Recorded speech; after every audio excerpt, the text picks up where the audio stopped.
Welcome into the last segment of the day here and the week here on the GSMC Fantasy Sports Podcast, and it is concerning Sunday Night Football. Another moment to talk about this very unusual matchup in between conferences between the Lions and the Texans, specifically in terms of the weirdness of the stardom-sit-em situation for this game.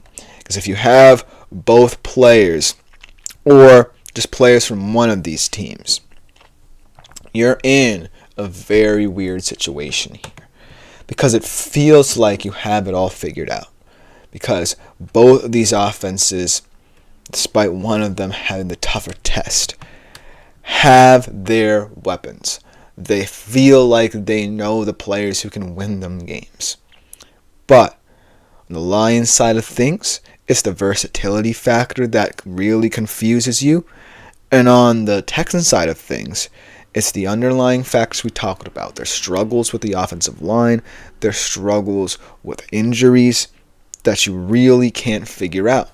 And so hopefully this stardom sit-em segment has some meaning to it, because I hope it does as a quote-unquote fantasy football expert. But it is still a bizarre game to break down because of, like I said, these two teams and where they are right now. Without further ado, I'm going to give them my best shot.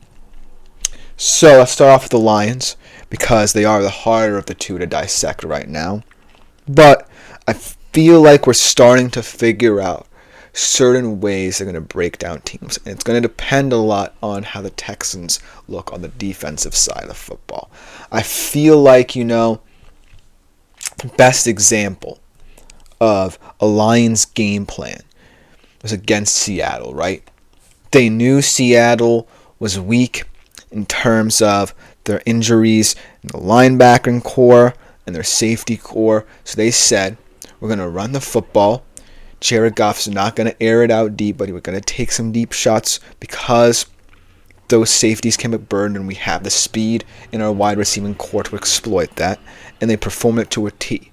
The Texans are an interesting defense, right? Because they have a very talented young front, a lot of excitement in terms of that secondary as well. Derek Stingley being one of the best man-to-man corners in the league this season. But I feel like the Lions in this one are definitely going to have a pass-happy attack supplemented by physical running, because they're going to want to slow down Anderson and Hunter up front, but they also want to try and test those young Texans corners and safeties. So I'm going to say that out of all of these players that will benefit, Sam Laporta and both Lions running backs, both Montgomery and Gibbs, will be the highest beneficiaries. Sam Laporta, because I feel like the Texans would want to keep a lot of things in front of them to not, say, have Amon-Ra exploit them down the field. And so Sam Laporta is going to be a huge X factor in the middle area of the field in terms of kind of relieving pressure on Goff. In terms of the running backs, you really need to move that defensive front to get pressure off of Jared Goff. But in terms of teams that can do that, the Lions are the best equipped to. And so I can't ignore that aspect of them. So I think the best way to look at this game would be to say, okay, if the Lions feel like that's their game plan, then that's their game plan. But I feel weird sitting these two guys too, because you really can't necessarily say you can sit certain players on this Detroit Lions team. But both Amon-Ra and Jared Goff feel like they might take a step back. Even though, like I said, they have the most targets out of anyone in this era since the 1990s, apparently, out of any team, any player. And so it certainly feels like that momentum's going to continue. But I feel like you have to account for what this Texans defense can do, and most importantly, knowing that you can find ways to compensate for that.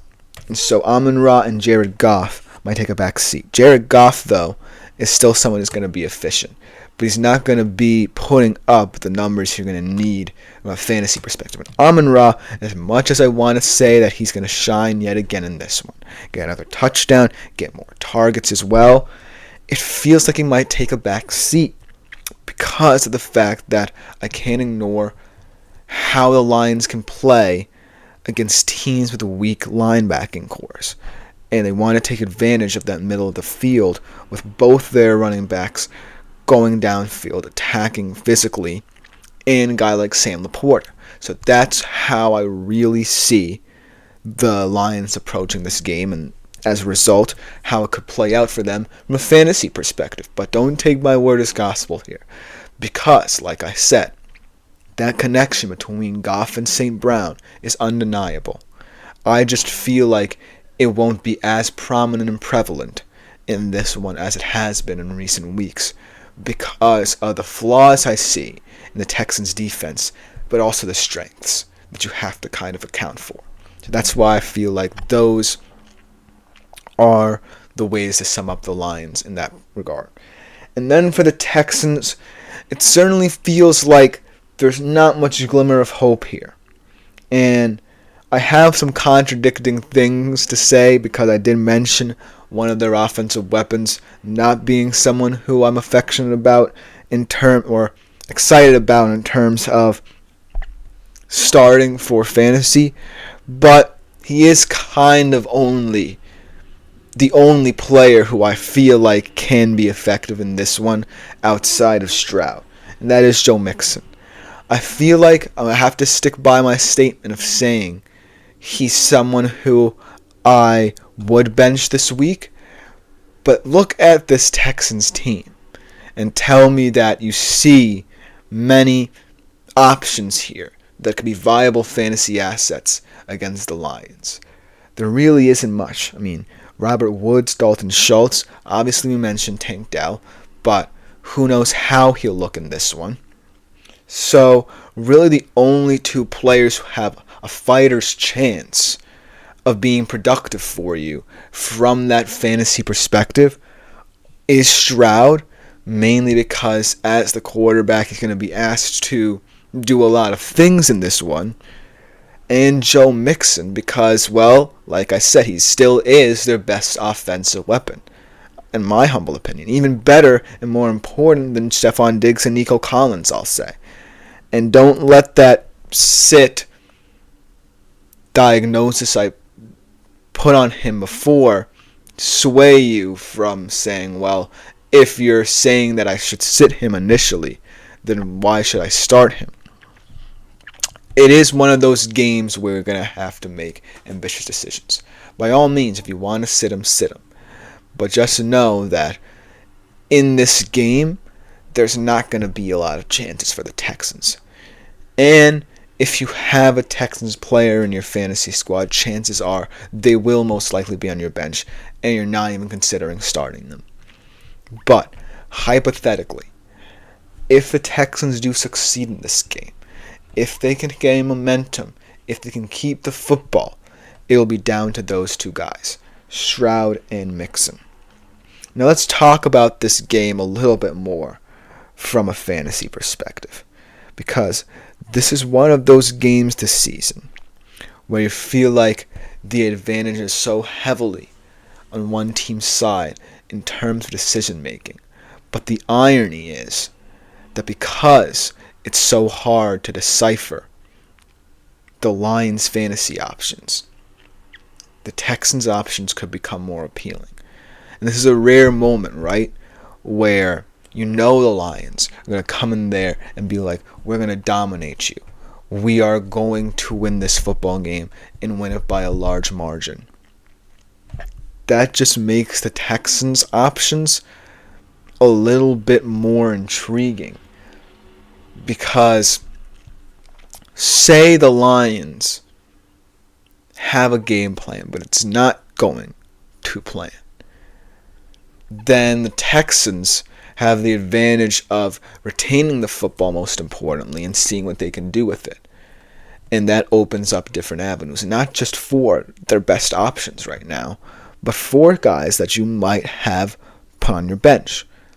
See, I'm not saying the Texans will win this game, but you have to have a mind where you have to think about this from both teams' perspectives, because the Lions aren't a team that I wouldn't necessarily think about being so volatile in their fantasy movements week in, week out. But that's what they are right now because of how good they are. And sometimes good teams in real life don't often translate to fantasy production because of how good they are. And that's what's so puzzling about the Lions. Are they a real life team or a team that you can look at in fantasy and differentiate certain players from others? And that's the question here that I have. But overall, it's going to be an interesting game. Let me know what you think in the comments. But this has been the GSMC Fantasy Sports Podcast, brought to you as always by the GSMC Sports Network. I've been Christopher Shepard. Thank you all for tuning in. Remember to like, follow, and subscribe to the show in the network. Follow us on any platform that we have available to you. And also make yourselves available to the Super Chat, Super Thanks, and Super Stickers features here on YouTube if you want to contribute and interact with the show more directly. But other than that, we'll be back on Monday at 3:30 p.m. Eastern Standard Time with another great show and great week. But I'll see you then. Have a great weekend. I am out.